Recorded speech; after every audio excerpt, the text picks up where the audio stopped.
They face it. They go, nice shovel pass to Kelsey. 10. Inside the 5. He leaps into the end zone. Touchdown, Kansas City. That was part of a big day for Travis Kelce against the Eagles back in 2017, hoping for another big day here in this one as the Chiefs look to get back on track. Hey everybody, and welcome into our game preview this week presented by Crown Royal. My name is Matt McMullen, and this week we're joined by Charles Davis of CBS Sports. He's actually on the call this weekend, so this is perfect. He knows more about this matchup than anybody right now. Charles, what's up, man? Hey, Matt, it's good to see you again. And, you know, it's interesting that you brought that up, to Travis Kelce, the last time Kansas City and Philadelphia played, 2017. You know who was on the call for that game? That'd be myself and Kevin Burkhardt. There we go. Apparently you're bringing good omens here. I'm glad you're on the call this weekend as the Chiefs look to get back on track here. And that's kind of the first thing I want to ask you about here, Charles, because the Chiefs are 1-2 right now. Obviously not the start that they envisioned when the season began, but all their goals are still right there in front of them. What gives you confidence that this Chiefs team can get back on track here moving forward with so much season left? Matt, you know how it is in our business. It doesn't take long for us to switch opinions. It doesn't take us long for us to form an opinion and say, this is it. This team is fully molded in 3 weeks into the season. And we get used to a certain standard from different teams. Obviously, Kansas City's standard is extremely high. I mean, let's face it, back-to-back Super Bowls, 3 straight years, hosted an AFC championship game. I could go on and on. Like, we can't remember the last time someone else won the AFC West. So when you put it all together, them being 1-2 is shocking to the world. Well, look at it a little bit closer. How much did they lose by in each game? What did it come down to? They lost a 6-point game at home to the Los Angeles Chargers, who played well. I take no credit away from them. I give them a ton of credit, especially for the guts to go for it on 4th and 4 out near midfield, to throw the touchdown pass with 32 seconds left, to play tough all day long. But the turnover margin was 4-0. Kansas City coughed it up 4 times. And the Chargers win by 6. So you look at that. You look at Baltimore. In that ball game, they're in control of that ball game. A couple turnovers, a fumble, an interception by Patrick Mahomes. Baltimore capitalizes. And again, another team with toughness and with guts finds a way to win. Do I think that either one of those teams is significantly better than Kansas City? The answer is no. Kansas City, in a lot of ways, has got to take care of themselves. And if they do that, well, we're still going to be talking about this team being in the thick of things as we get ready for the playoffs. Yeah, looking forward to that later on this year. Hopefully looking back on these couple rough games as a teaching moment for how this team learned how to win these types of games late and move forward and hopefully accomplish their goals later on this season. Now, hopefully that begins here with these Philadelphia Eagles. And I want to ask you first about Jalen Hurts. He's the quarterback here for this team, young, dynamic player. He can make plays with his arm, also with his legs. What impresses you about Hurts, and how can the Chiefs slow him down on Sunday?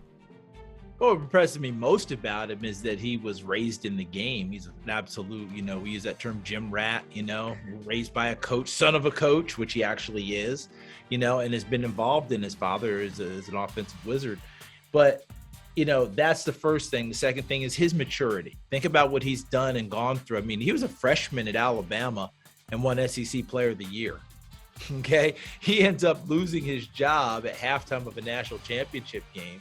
Hangs in there, and then when they needed him again in an SEC title game, he comes off the bench, having sat all year behind Tua Tagovailoa, and wins the SEC championship game, and then transfers to Oklahoma and is runner-up for the Heisman.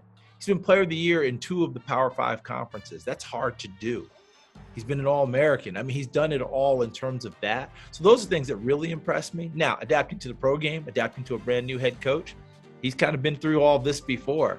Now he just needs to find some consistency, right, that goes along with it. Because I watched him against Dallas the other night, and you saw some flashes, but you also saw some balls. You're like, ooh, dude, you want that one back, and he does.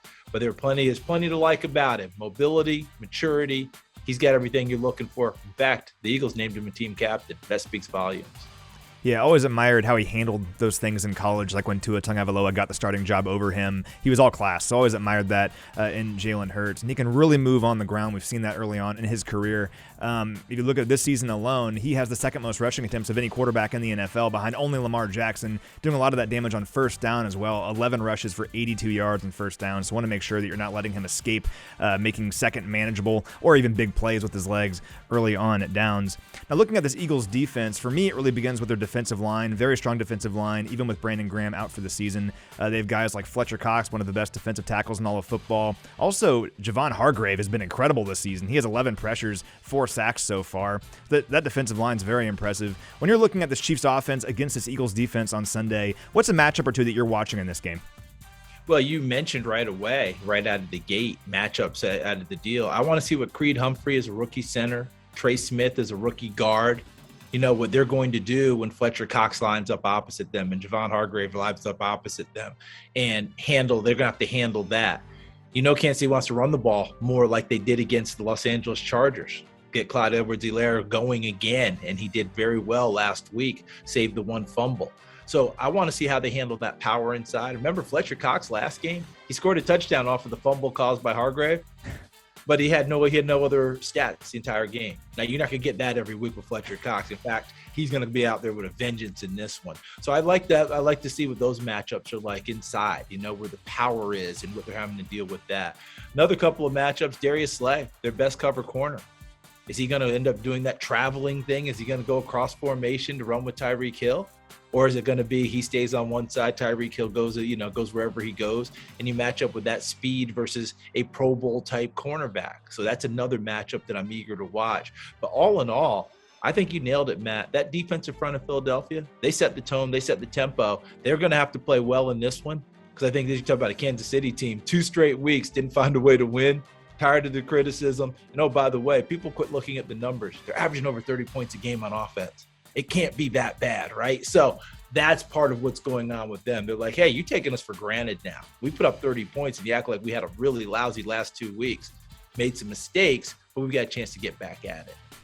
And I know you're unbiased in this one, but you're a Tennessee guy, Tennessee hat on. I know part of you is rooting for Trey Smith in this matchup. You don't have to say anything, but I know a little bit of you is, of course, as he goes against this great defensive line. I'm rooting for him for his career. And you're right. It's not a matter of the matchup or the game because, look, I'm Switzerland when it comes to games now. I have no favorites.